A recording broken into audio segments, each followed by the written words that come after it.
মন্ত্রীমশাই আমাদের অনাথ করে দিল রে ঘরটা। আগে পকেটে কত রোজগার ছিল, এখন খেটে খেতে হচ্ছে। মন্ত্রী মশাই আমাদের দল থেকে বের করে দিয়েছে বলে ভেঙে পড়িস না। আমরা নিজেরাই নিজেদের দল বানিয়ে নিয়েছি। এবার দেখ না কিভাবে ওই লোকজনকে নাকানি চোপানি খাওয়াই। হ্যাঁ, আমাদের দল মানে তো ওই সবেদন নীলমণি পেঁচো ডাকাত, ওর উপরে আমার কোনো ভরসাই নেই। আরে বিশ্বাস আর ভরসা এই দুটোই তো আমাদের কাছে আছে নাকি? শোন, আমি পেঁচোকে একটা কাজে পাঠিয়েছি। যদি পেঁচো এই কাজটা করতে পারে তাহলে আমাদের রোজগারও হবে, প্রতিশোধ নেওয়াও হবে। আরে কোথায় পাঠিয়েছি সেটা বলবি তো? মন্ত্রী মশাইয়ের বাড়ি।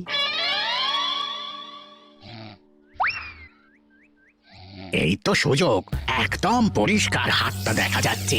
এবার আমার শিল্পী হাতের কাজটা দেখাই।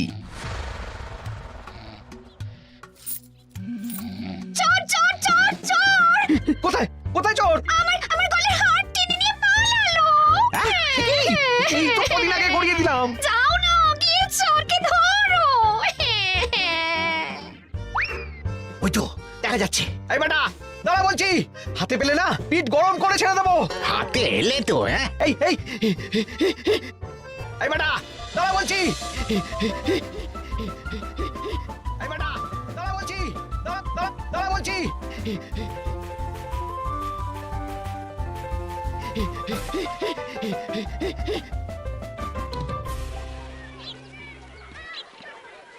দুপুরে একটু খেয়ে ঘুমোবো, তার জন্যই।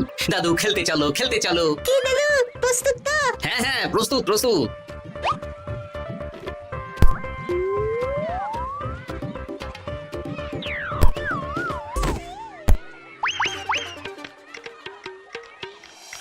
আরে আরে, এ তো পেঁচো ডাকাত। ধরো বেটাকে, ধরো ধরো। আমার গিন্নির গয়না চুরি করে পালাচ্ছিল, ওর ট্যাকেই পাওয়া যাবে। ধরো।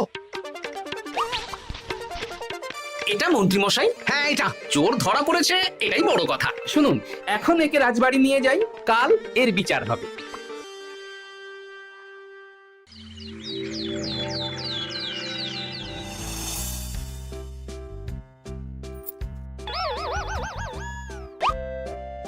এতদিন গোপাল বুদ্ধি দিয়ে বাজিমাত করত, এবারে তো সাহসিকতার মাধ্যমে ভয়কে জয় করে পেঁচো ডাকাতকে ধরেছে। মানছি যে গোপাল আমার গিন্নির হার ফিরিয়ে দিয়েছে। বল মেরে ডাকাত চোর আমিও ধরতে পারি, এটা এমন কোনো সাহসের কাজই না। ঠিক আছে গোপাল, তুমি কিছু বলতে চাও? হ্যাঁ, বলতে চাই মহারাজ, আমি এই কৃতিত্বের ভাগীদার একা হতে চাই না। কারণ ন্যাপলা বলটা করেছিল বলেই আমি চালিয়ে খেলেছিলাম, আর ওই বল সোজা গিয়ে পড়ে পেঁচোর মাথায়। আর পেঁচো ডাকাত অক্কা যায়। এই তো সাহসিকতা, তুমি তো ওখান থেকে ভয়ে পালিয়ে যাওনি। আমি আবার বলছি, তোমার মতো সাহসী লোক যতদিন কৃষ্ণনগরে আছে ততদিন আমি নিশ্চিন্ত।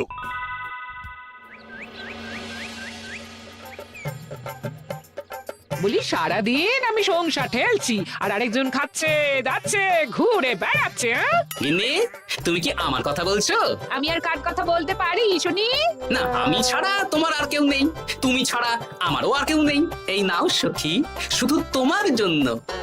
কি সুন্দর ফুলের তোড়া, এটা আমার জন্য এনেছো?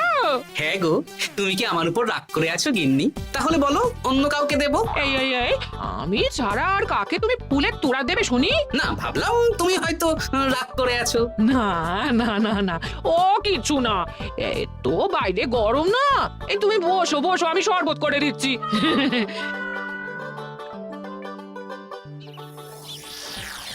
পুরো পরিকল্পনাটাই গোপাল চৌপাট করে দিল। এবার তাহলে কি করবি? ভাবতে হবে, ভাবতে হবে।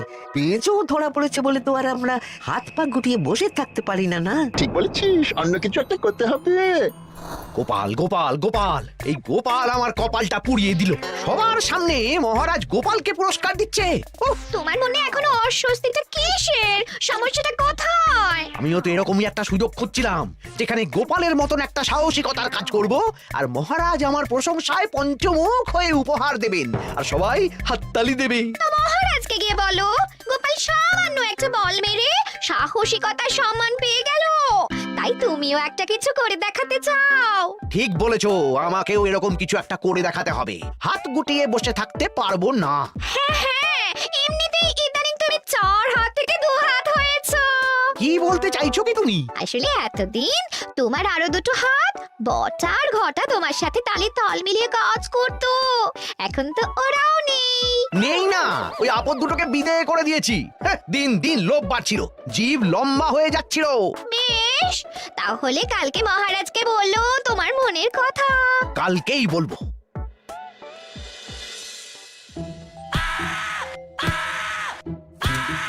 বল, তোকে কে পাঠিয়েছে বল? তোর এত বড় সাহস, তুই মন্ত্রী মশাইয়ের বাড়িতে দিনে দুপুরে চুরি করিস?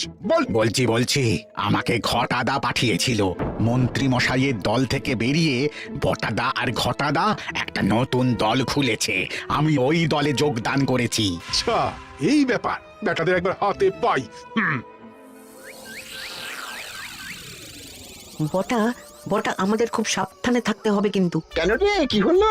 কানাঘুষো আর ওই গোপন সূত্রে খবর পেলাম, মার খেয়ে পেঁচো আমাদের নাম বলে দিয়েছে। বলিস কি? হ্যাঁ রে, কি আর বলবো বল, কাউকেই আর ভরসা করা যাবে না। বেটা ধরাও পড়ে গেল, আবার মার খেয়ে আমাদের নামও বলে দিল। এবার তো মনে হচ্ছে ভূতের মতো লুকিয়ে থাকতে হবে। যা বলেছিস ভাই, তাছাড়া আর উপায় নেই।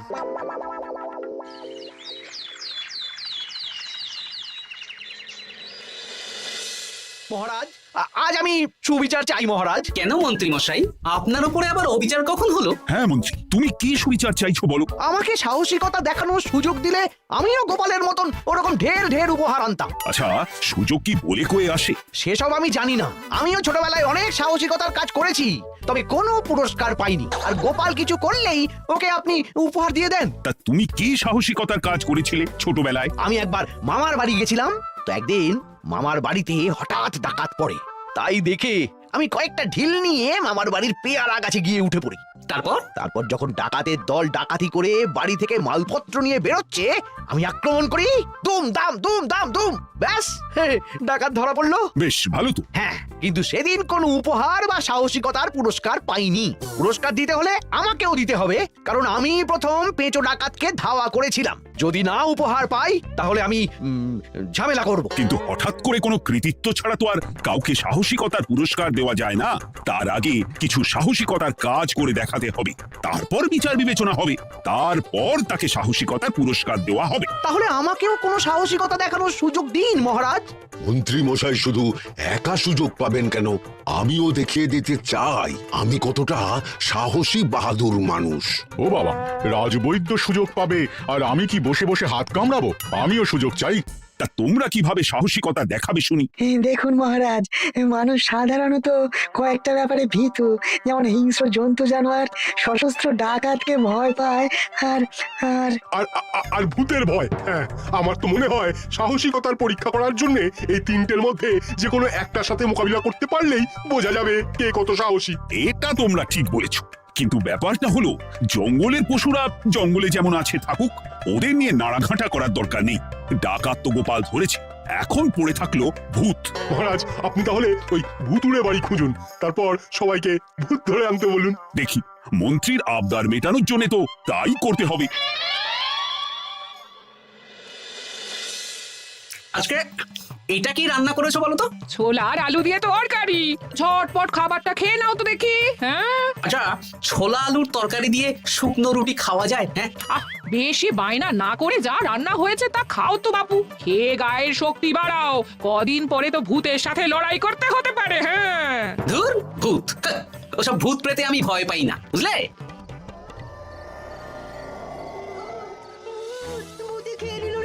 কি ভয়ঙ্কর! মহারাজ বাঁচান, বাঁচান! মহারাজ উপরে পায়চারি করছেন, কোথায় ভূত? আমি মহারাজের সঙ্গে দেখা করতে চাই। আচ্ছা আচ্ছা, উপরে যান।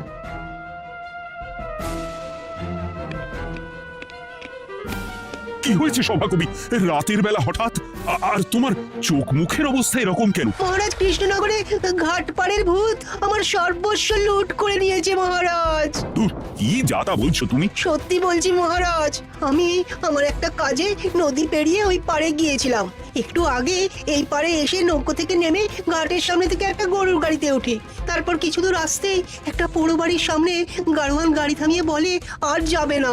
আর কারণ জিজ্ঞেস করতেই গাড়োয়ান আমার দিকে মুখ ফেরায়। রে বাপ রে বাপ, কি কঙ্কাল সার হাড় হিম করা মুখ! আমি তো অজ্ঞানী হয়ে যাই।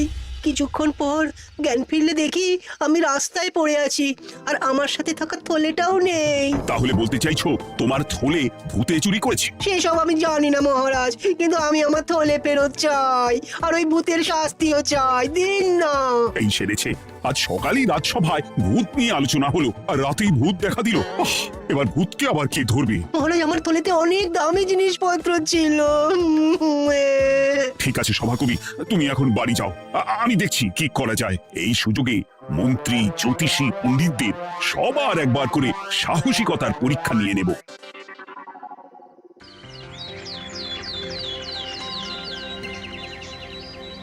এই তো তোমরা সবাই চলে এসেছো। মহারাজ, আমার মনে হচ্ছে আপনি কোনো কথা বলার জন্য উদ্গ্রীব হয়ে আছেন। গতকাল আমার সব লুট করে নিয়েছে ভূত। কোথায় কোথায় ভূত? সভাকবি, কোথায় ভূত? মন্ত্রীমশাই, বাড়িতে গিয়ে আয়নার সামনে নিজের মুখটা দেখুন, দেখতে পাবেন। গোপাল, খুব খারাপ হয়ে যাচ্ছে কিন্তু। ওসব খারাপ ভালো পরে হবে। আর মন্ত্রী, বৈদ্য, জ্যোতিষী, তোমরা কালকে বলছিলে না তোমরাও সাহসিকতা দেখানোর সুযোগ চাও, তাই ভূত ধরে দেখাতে পারলেই তোমাদের আমি পুরস্কৃত করব। কিন্তু মহারাজ, ভূত কোথায় পাওয়া যাবে?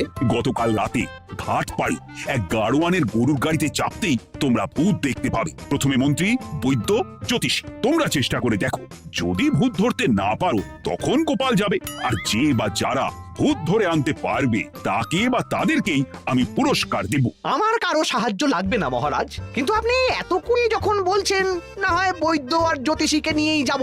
দেখবেন, আমরাই ভূত ধরে আনবো। আমরা বীর, আমরা সাহসী। ওসব ভূত ধরা গোপালের কম্য নয়। কি মনে হচ্ছে মন্ত্রী মশাই, আমরা আমরা ভূতের দেখা পাবো? আমার কিন্তু হালকা হালকা ভয় করছে, যদি কিছু সর্বনাশ হয়ে যায়। আরে এসব ভূত প্রেত কিচ্ছু নেই। এত ভয় পেলে চলবে না রাজবৈদ্য মশাই, ভূত ধরতে পারলেই পুরস্কার, শুধু ভগবানের নাম গান করুন। ওই তো একটা গরুর গাড়ি দেখা যাচ্ছে। মহারাজ তার মানে এর কথাই বলছিল। হ্যাঁ, আর তো অন্য কোনো গরুর গাড়ি দেখতেও পাচ্ছি না। এই যে ভায়া, কৃষ্ণনগর রাজবাড়ি যাবে? হ্যাঁ যাবো, 2 মোহর লাগবে কিন্তু। 2 মোহর একটু কম করুন না। আচ্ছা ঠিক আছে, 3 জনে 1 মোহর দেবেন, আর কমাবো না। তাড়াতাড়ি বসুন।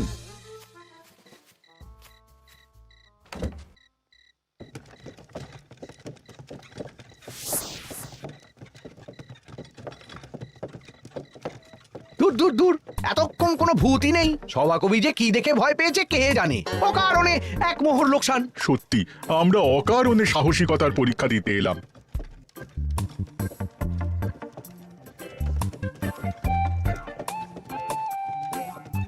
কি এই, এটা কোন রাস্তায় ঢোকাচ্ছ? আরে রাজবাড়ি তো এইদিকে না। এটাই তাড়াতাড়ি যাওয়ার রাস্তা। গাড়ি আর যাবে না। যাবে না মানে? আমরা তো রাজবাড়ি অবধি যাব। হাতের আংটি, পয়সা করি যা আছে বের করে ফেল, নইলে এক্ষুনি চিবিয়ে খাবো। ওরে বাবা, ভূত ভূত, পালাও। পালিয়ে যাবে কোথায়? আজ তোদের চিবিয়ে খাবো।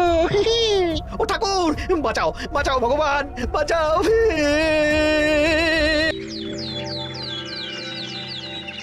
মহারাজ মহারাজ, আমাদের লুট করে নিল।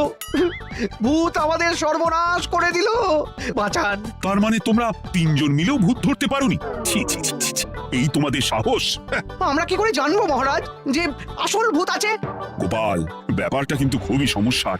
এরকম পরপর রাতে দুটো ভুতুড়ে ঘটনা হলো। তুমি দেখো না, যদি কিছু করতে পারো। আচ্ছা মহারাজ, দেখছি। আমার কিন্তু ভয় করছে। শুনলাম কালকে মন্ত্রী মশাইকে ভূতে তাড়া করেছিল। আমার মনে হচ্ছে কিছু একটা রহস্য আছে। সে যাই রহস্য হোক, আজ আমরা এর শেষ দেখে ছাড়বো। হ্যাঁ, তারপর আমাদের যদি ভূতে ধরে? তোরা কোনো চিন্তা করিস না, সব ওষুধ আমি এই থলে করে নিয়ে এসেছি। ওই তো ঘাটের কাছে একটা গরুর গাড়ি দেখা যাচ্ছে। ভাই, দক্ষিণ পাড়া যাবেন? হ্যাঁ যাবো, 2 মোহর লাগবে। বেশ, চলো চলো। এত রাতে তো গরুর গাড়ি রাস্তাঘাটে চলে না, তাই বাধ্য হয়ে ঘাটের এদিকে এলাম।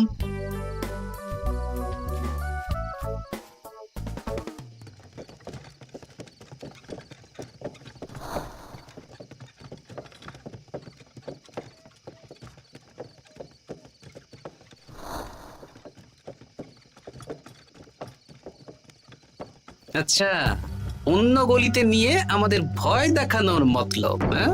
ঠিক আছে, এগুলো চুপি চুপি চাপিয়ে নে, আমিও পড়ছি।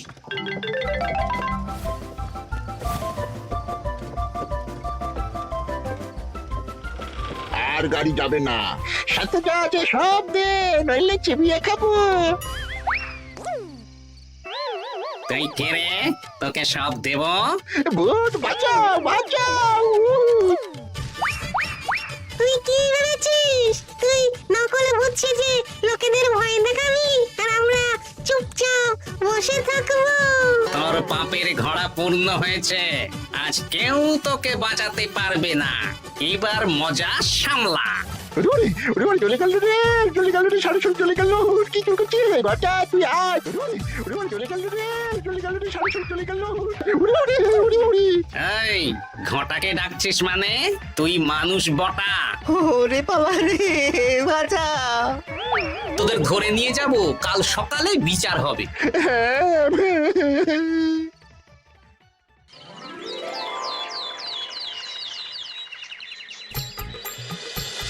সাবাস গোপাল, তুমি তো কামাল করে দিয়েছো, কিন্তু জ্যান্ত ভূত ধরে এনেছো। আমি তো এদেরকেই খুঁজছিলাম। হ্যাঁ, এরাই তো পেঁচোকে পাঠিয়েছিল মন্ত্রী মশাইয়ের বাড়ি চুরি করতে। হ্যাঁ, তার মানে গতকাল বটা? আমি তোদের ছাড়বো না।